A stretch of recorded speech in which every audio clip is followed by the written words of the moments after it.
So welcome you again Uttarakhand PCS mains. अभी आपका ethics पूरा हो चुका है। एथिक्स आपका कंप्लीट है। यहाँ से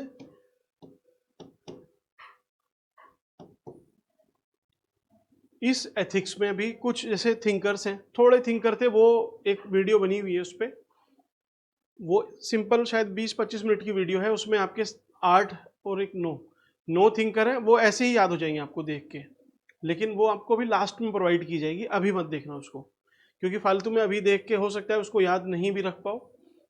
आपका नवंबर में पूरा सिलेबस पूरा हो जाएगा। उसके बाद मीन्स नवंबर स्टार्टिंग में ही पूरा हो जाएगा, 5-6 नवंबर या 10 नवंबर के आसपास। आपके पास 1 महीना रहेगा आराम से। तो उसमें जो गैप्स हैं वो सारे फिल करते चलेंगे। जैसे आपको करंट भी पढ़ाना है, उसमें उस करंट में कुछ ऐसे टॉपिक यहाँ से उठा के, योजना, कुरुक्षेत्र, ठीक है, इन सब के आर्टिकल जो भी इम्पोर्टेंट है। अभी एक रिन्यूएबल एनर्जी पे योजना आई हुई है, पंचायती राज पे है, आपका फूड प्रोसेसिंग पे है। तो इस तरीके से अगर आप जैसे योजना, कुरुक्षेत्र, ये सारी पूरी अच्छे से पढ़ जाओगे, उसके 5-6 आर्टिकल, तो वो फूड प्रोसेसिंग जीएस पेपर 3 में पूछता है। कुछ भी पूछ ले आप लिख के आ जाओगे अच्छे से। ऑल्दो आप सब लोग अभी भी लिख सकते हो उस पर, क्योंकि जो भी कंटेंट अवेलेबल है सबके लिए लगभग सेम ही है, सब लिख लेंगे उस पर। लेकिन जब आप योजना से उसको पढ़ोगे भी, मैं भी उसको एक्सप्लेन करता हूँ आपके लिए, उससे फिर आप देखना एक अलग पर्सपेक्टिव आपको मिलता है, अच्छे डायग्राम्स मिलते हैं, अच्छी लैंग्वेज मिलती है। इन सब में डिफरेंस आता है, अभी फील नहीं होगा, बट चलिए उसको नवंबर में ही देखते हैं। तो योजना, कुरुक्षेत्र, एथिक्स के जो कुछ टॉपिक तो आपके सारे कवर्ड हैं, कुछ जैसे थिंकर्स हैं और जो थिंकर आपको वहाँ क्वेश्चन पेपर में यूज़ करने हैं, उसके लिए अभी मैंने आपको वो क्यों नहीं प्रोवाइड किए, क्योंकि अभी आपके पास जो भी है, आप देखना टेस्ट आपको प्रोवाइड किया गया है, उसमें हार्डली बहुत कम चीज़ें हैं आप यूज़ कर पाओगे। तो वही चीज़ आपको सिखानी है कि कम से कम इस टेस्ट को देने के बाद आपको पता चलेगा कि ज़्यादा नहीं है, बहुत कम चाहिए, उसी से हम अच्छे से लिख के आ सकते हैं। तो वो वीडियो शायद 2-3 दिन में ही आपको हम पब्लिश कर देंगे। अपलोडेड भी है, बस वो प्राइवेट है, उसको पब्लिक करना है। पब्लिक नहीं, मेंबर्स ओनली करना है, सॉरी। तो यहाँ तक बात रही जो कोर्स वाले हैं। बाकी ये सबके लिए है। और क्योंकि अभी फर्स्ट लेक्चर है अपना जीएस पेपर 1 का, तो आपको मुझे समझाना है कि हम कैसे इसमें एडवांस करेंगे, आपको क्या करना है और किस तरीके से हम इस पे क्वेश्चन वगैरह आपके लिए लेके आएंगे। पहली चीज़, सबसे सही चीज़ है, आप इसका सिलेबस उठाओ, उसको याद करो। याद भी नहीं कर सको तो एटलीस्ट मेजर जो सब्जेक्ट हैं आपके उसमें डिवाइड कर लो। जैसे जीएस पेपर 1 को आप हिस्ट्री में, सोसाइटी में, कल्चर में, आप ज्योग्राफी, ओबियसली वर्ल्ड हिस्ट्री, इन 5-6 मेजर पॉइंट में आप इसको डिवाइड कर सकते हो। ये आपका सिलेबस है। पहले इस सिलेबस को समझते हैं और इस पीडीएफ से आपको अच्छा कुछ ये भी लग रहा होगा कि यार कितने टेस्ट देने चाहिए, क्या टेस्ट का इवैल्यूएशन कराना चाहिए, नहीं कराना चाहिए। देखिए, इवैल्यूएशन कराना नहीं कराना वो सबका अपना अपना है, लेकिन टेस्ट कितने देने चाहिए, मेरे हिसाब से आपको कम से कम टेस्ट देने चाहिए। ज़्यादा आप डेली जो आपको पीवाईक्यूज प्रोवाइड किए गए हैं, आप उस पर प्रैक्टिस करते चलो। डेली आप 1 घंटा लिखो और 7 क्वेश्चन अटेम्प्ट करो। डेली 1 घंटा 7 क्वेश्चन, ठीक है, वो भी बड़े वाले, ऐसे नहीं 10 मार्कर ही अटेम्प्ट करना उसमें। ये अगर आप काम कर रहे हो तो आपके पास अक्टूबर है, नवंबर है, और संडे या फिर एवरी वीक और 10 दिन में आप एक टेस्ट लगा रहे हो, बस उसके अलग आपको नहीं करना है। एटलीस्ट जो हमें देख रहे हैं, आपके लिए तो अगर आपने पहले भी दिया होगा एग्ज़ाम, ये चीज़ रियलाइज हो गई होगी आपको, अभी तक नहीं हुई है फिर भी एक टेस्ट वीकली लगा लो, 8-10 दिन में लगा लो, और डेली 7 क्वेश्चन ये आपको ज़रूर करने हैं। 1 घंटे का टाइम लगेगा शुरुआत में, हो सकता है आपको थोड़ा कम ज़्यादा टाइम लगे, ज़्यादा ही लगेगा ऑब्वियसली, फिर धीरे धीरे उसको कम कर लेना, डरना नहीं। 150-200 क्वेश्चन लिखने के बाद, एटलीस्ट 150 आपने लिखे, 150 क्वेश्चन लिखने के बाद 151 नंबर का जो आपका क्वेश्चन होगा वो लगभग डिमांड के हिसाब से आने लगेगा। अभी आप रैंडम नहीं भी आता लिखना, लिखते रहो। तो एक तो ये आपको काम करना है। दूसरा, सिलेबस मैंने आपको 6 पार्ट, मेजर पार्ट में डिवाइड कर दिया है। अब उस 6 में आपको समझना है कि कैसे करना है। पहला, history of India culture will cover salient aspect of art form, literature, architecture, ये सब। इसमें क्या पूछता है आपसे? सिंपली आपसे एंशिएंट से मॉडर्न तक हड़प्पा का कल्चर, दूसरा वैदिक उनका कल्चर, उनकी सोसाइटी, पॉलिटी नहीं पूछता। फिर आपको अशोक के बारे में देखना है, बुद्धिज्म जैनिज्म देखना है, गुप्ता का टाइम पीरियड देखना है, उसमें उन्होंने जो आर्ट में, लिटरेचर में, इसमें जो काम किया है। फिर हर्षवर्धन का तो ऐसे नहीं आता है। भक्ति काल, इसमें एक भक्ति काल का थोड़ा साइलेंट रिवॉल्यूशन पे देख लेंगे थोड़ा सा, वो देखा हमने। और उसके बाद जो मुगल आर्किटेक्चर है, मुगल में भी ऐसा नहीं कि अब आपको कंफ्यूजन होगा कि कितना पढ़ना है, कुछ नहीं। एक ताजमहल, एक जो आपका फतेहपुर सीकरी का जो फोर्ट है वो, आगरा का फोर्ट, और दिल्ली में कुछ है। उन 4-5 के डायग्राम मैं आपको ड्रॉ यहीं पे करा दूंगा, और उसी से पूरा मुगल आर्किटेक्चर आपकी समझ में आ जाएगा। वही एग्जाम्पल है, वही क्वेश्चन है, वही सॉल्यूशन है, सब वही है, कुछ नहीं है उसमें, ठीक है। और मॉडर्न में ये जो इंडो गोथिक जो आर्किटेक्चर है उसके बारे में उतना नहीं पूछता है, फिर भी एक रेफरेंस ले लेंगे, थोड़ा सा देख लेंगे, उसको भी कवर करेंगे। तो पहला आपका बस इतना है, इसमें कुछ नहीं डरना है। मैं आपको बुद्धिज्म जैनिज्म बताता हूँ। बुद्धिज्म में आप 8 फोल्ड पाथ आपने थिक्स में याद किए हुए, ठीक, उसी से बुद्ध पे जो पूछेगा उनके बारे में आप ठीक ठाक लिख के आ जाओगे। जैनिज्म पे पूछेगा KBC, नॉलेज, बिलीफ, कंडक्ट, ये 3 पॉइंट, एक याद लिखो और एक आप कोई एक्स्ट्रा पॉइंट ऐसी इसमें से बना के लिख दो, 5-6 पॉइंट लिखे, आपका आंसर वहां से रेडी। तो आपको अपनी टिप्स पे लेके आनी है ये चीजें। तो इसमें ज़्यादा नहीं पढ़ना, कम है, बस आर्ट एंड आर्किटेक्चर, कल्चर, ये वाला पार्ट पूछता है। जो मेडाइवल है और जो एंशिएंट है उसकी जो पॉलिटी है, किंगडम्स है, वो सब नहीं पूछता है। लास्ट ईयर जो आपका GS पेपर 1 था वो रीशेड्यूल्ड नहीं, वो पोस्टपोन्ड भी नहीं, वो आपका एक तरह से कैंसिल होके दोबारा से हुआ था 14 मई को।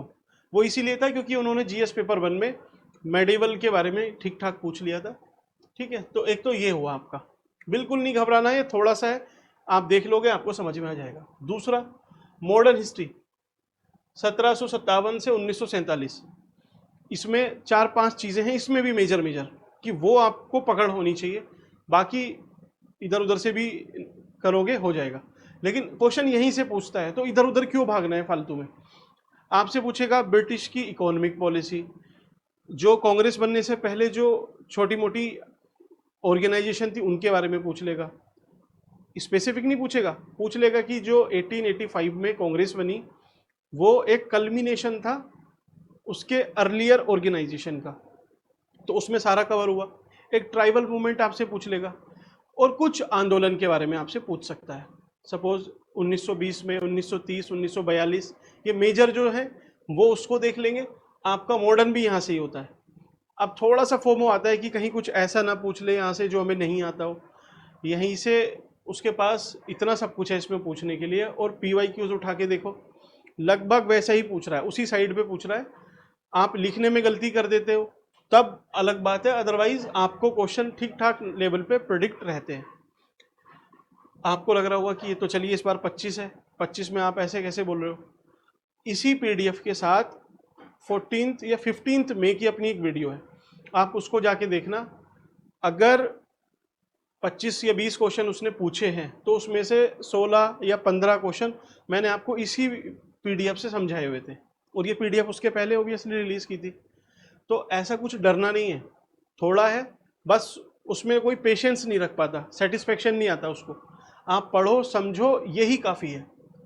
फ्रीडम स्ट्रगल, वही गांधीनियन एरा, वो सब देख लेंगे हम। एक रिवोल्यूशनरी फेज देखते हैं, एक गांधीनियन फेज, उसी से समझ में आ जाता है। एक 1857 की क्रांति जो रिपीटेडली पूछ रहा है, इसको देख लो। पोस्ट इंडिपेंडेंस कंसोलिडेशन रीऑर्गेनाइजेशन, तो एक तो जो स्टेट का पुनर्गठन था वो टॉपिक अच्छे से करना है। दूसरा, जो लैंड रिफॉर्म हुए, पहले जमींदारी खत्म हुई, फिर टेनेंसी रिफॉर्म आए, फिर आपके जागीरदारी नहीं, फिर आपका कौन सा था उसमें, लैंड रिकॉर्ड मॉडर्नाइजेशन भी हुए, ठीक है, अभी भी चल रहा है स्वामित्व योजना आपके लिए। तो मेनली उस वाली साइड पे रहता है, यही लगभग 2-3 क्वेश्चन है जो वो पूछता है। वर्ल्ड हिस्ट्री में, वर्ल्ड हिस्ट्री इतनी वास्ट है, लेकिन आप उठा के देखो फिर से वही चीज़ें हैं आपसे। Industrial revolution, French revolution, American revolution, ठीक, और 2-3 कैरेक्टर हैं, मुसोलिनी, हिटलर, और इन सब से ही वो पूछता है, तो उसको ही देखेंगे मेजर चीज़ें।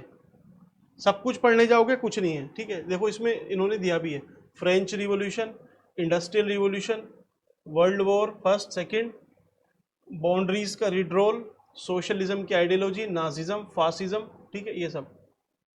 तो इन कीवर्ड्स को ही पढ़ लो, यहीं से पूछेगा, इसके बाहर नहीं पूछता है।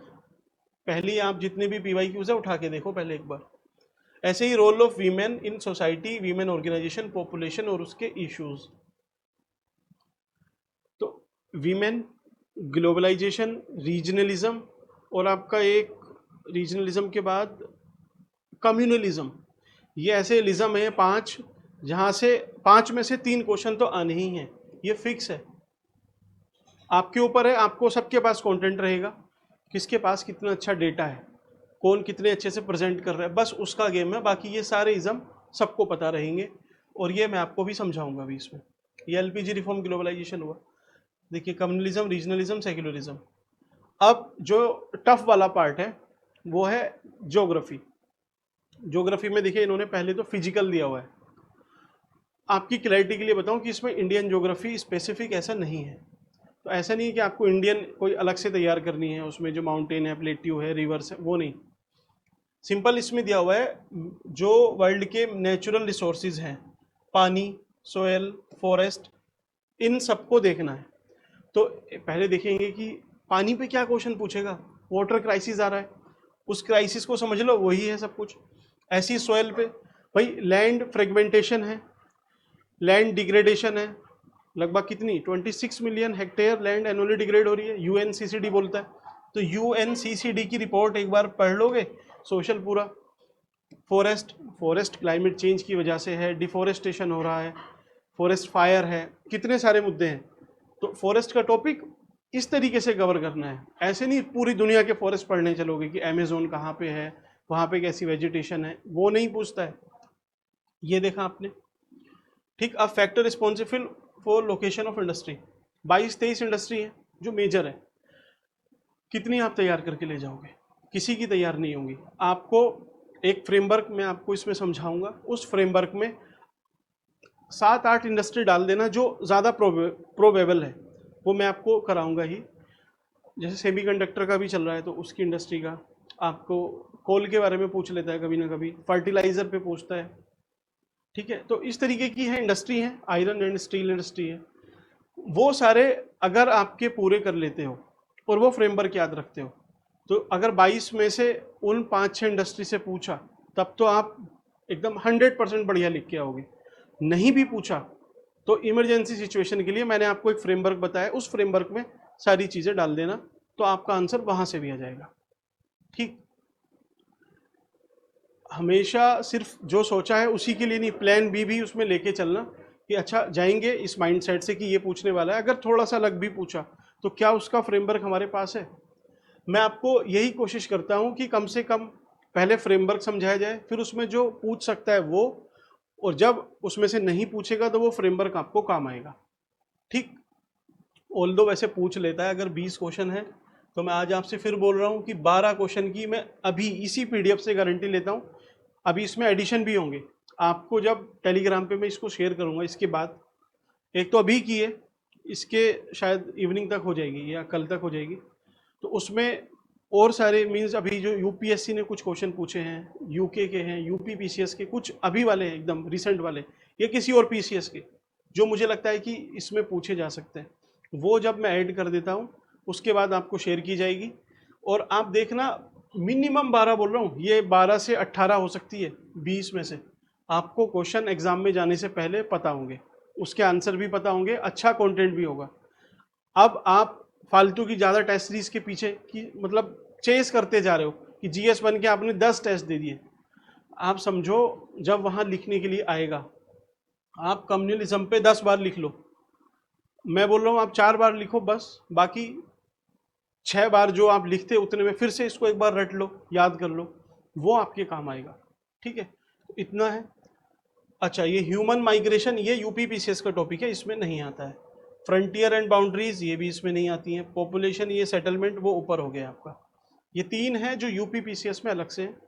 ठीक है, ये मैंने इसका मैच किया हुआ था उत्तराखंड और पीसीएस दोनों का सिलेबस, थोड़ा सा इसमें डिफरेंस था, तो वो है ये। अब फिजिकल ज्योग्राफी, फिजिकल ज्योग्राफी में आपको क्या करना है?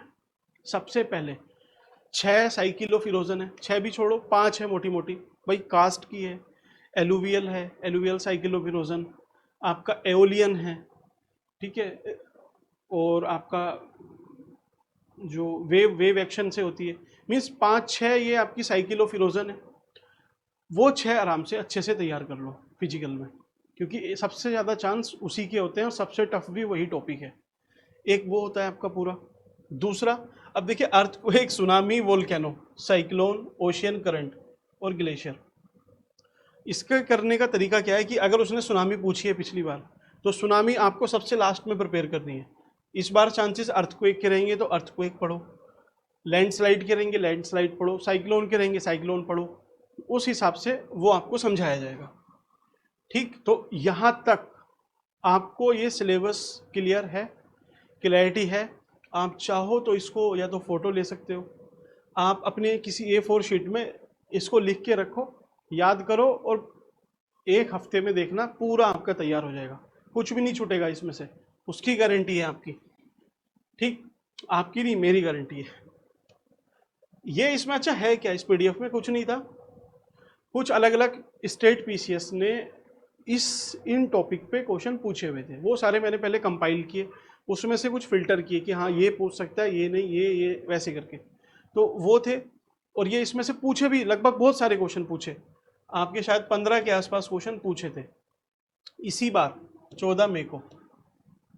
और लोअर पीसीएस भी आपको अगर लग रहा है कि एक बार तुक्का लग सकता है, तो दूसरी बार लोअर पीसीएस का भी मैंने जस्ट 1 महीने में आपको प्रिपेयर कराया था। जो लोग उसमें जुड़े हुए थे उनको पता होगा, उसमें से 20 में से 18 क्वेश्चन आपके आए हैं। तो चलिए 2 बार भी लग गया है तुक्का, तो समझ लो कि तीसरी बार भी लग जाएगा। ठीक है, अगर जिसको लग रहा है कि तुक्का ही लग रहा है तो आप तुक्का समझ के कर लो, लेकिन कर जरूर लेना। ठीक, ये अलग अलग टॉपिक वाइज सेग्रीगेट किए हुए।